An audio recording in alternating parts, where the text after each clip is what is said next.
sa Baywalk, Muntinlupa City. Ayan. Dagat na po yung nasa likod ko.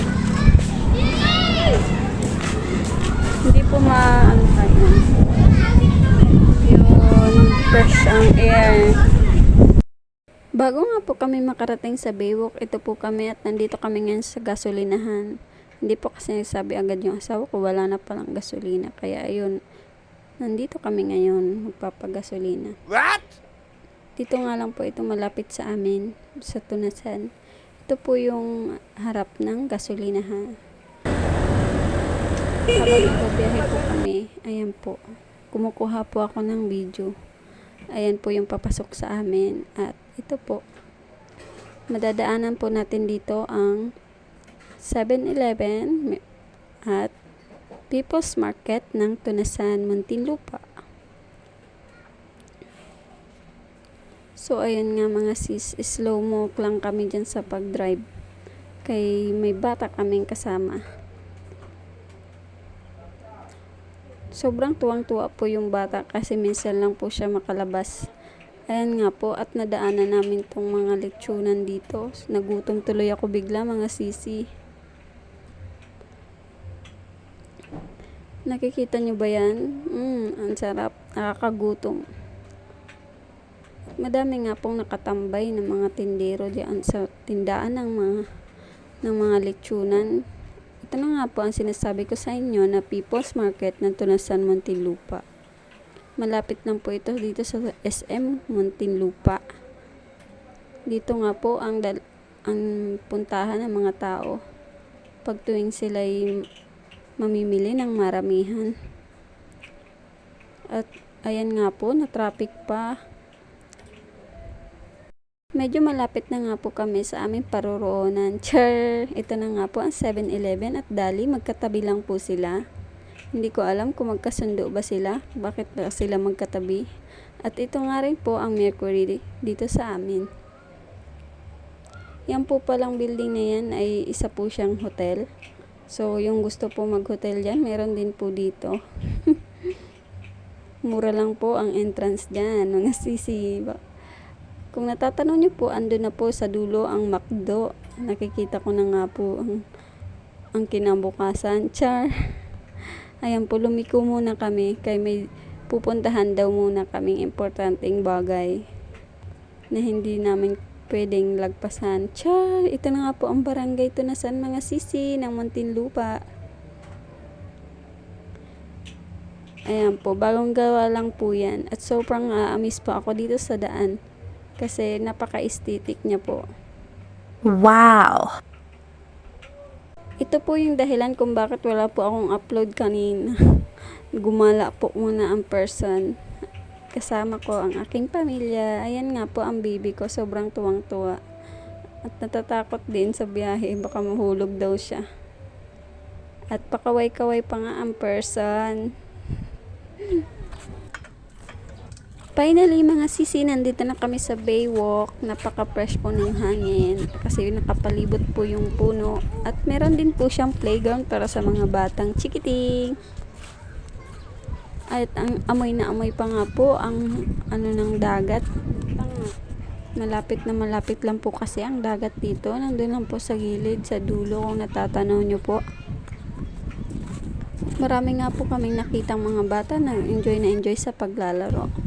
Kung gusto niyo rin pong pumunta dito, pwede po. Welcome po ito para sa lahat. First time ko nga lang po makapunta dito sa 4 years kong paninirahan dito sa Muntinlupa. O diba mga may halatang bahay lang ang person. Ayan nga po, naghahalabulan ng mga bata. Sobrang tuwang-tuwa sila sa playground. Ayan po yung dagat mga may. Diyan nga po kinukuha yung mga hinuhuling isda na tinitinda dito lang sa amin. Sobrang nakaka-amiss din pala dito sa lugar na ito. Sobrang tahimik at fresh ang hangin. Damang-damang po talaga ang katahimikan. Hindi kagaya sa syudad na puro sasakyan lang ang makikita mo. Ayan nga po yung mag-ama ko, nagbabanding po sila. At napaisip po siya, natatay daw siya. Ayan nga mo, may paano-ano po yung person. Mga sisi. Nandito kami ngayon sa Baywalk, Muntinlupa City. Ayan yung sisi. Dagat na po yung nasa likod ko. Hindi po maano kayo. Yun, fresh ang air. Wala naman siguro masama no kung magpa-cute tayo sa camera. Char lang. Ayan nga po mga sis, maya po, pinakawalan ko na yung alaga ko. Ayan po siya. Sobrang naa-amaze po siya sa mga bata. Tumingin, nai-enjoy rin siya. Gusto niya makipaglaro kasi walang nakikipaglaro. Tiningnan ko nga po yung slide kaso biak na po siya. Di ko alam kung anong nangyayari dyan mga sisi. Bakit nabiak? Siguro tumatalon yung mga bata dyan. Pumunta na nga lang po kami dito sa may tabi ng dagat sa may Baywalk. At sinili po namin tong malapitan. Ayan nga po mga sis, kinuhaan ko siya ng video. Ayan po yung itsura niya. Marami pong kawayan no. Kasi dyan daw po kinukulong yung mga alaga nilang isda na mga bangus. Tuwing December daw po, dumadami yung bangus dyan. Umaapo po yung tubig dito tuwing malakas yung ulan. At syempre, nagmumura din daw yung mga bangus. Ayan nga po mga sis, ang sistema dito sa may gilid. At may napansin nga po ako doon sa may bandang tabi. Nakita ko nga po pala yung bandera ng Pilipinas. Meron po dito sis mga ano ng boot na hindi na pinakinabangan. Ayan nga po, at may nakita rin po kami mga tao sa gitna ng tubig. Ewan ko po kung anong ginagawa nila dyan. Naglilinis po ata sila o nanghuhuli ng isda. First time ko nga lang talaga pumunta dito kaya sobrang na-amaze po ako. Kasi malayo din po kasi ang tirahan namin dito sa Baywalk. At matapos po kami magtanaw-tanaw dyan mga sisi, na pagdesisyonan na nga po namin na umuwi na. Kasi po, ubos na rin yung oras namin. Ayan nga po, at pauwi na po kami. Nag-video pa nga po ako. Ayan nga lang po ang simpleng service namin for today's video. Ayan po yung tindahan ng mga isda mga sisi. Kung gusto nyo mamili ng murang isda, punta kayo dito.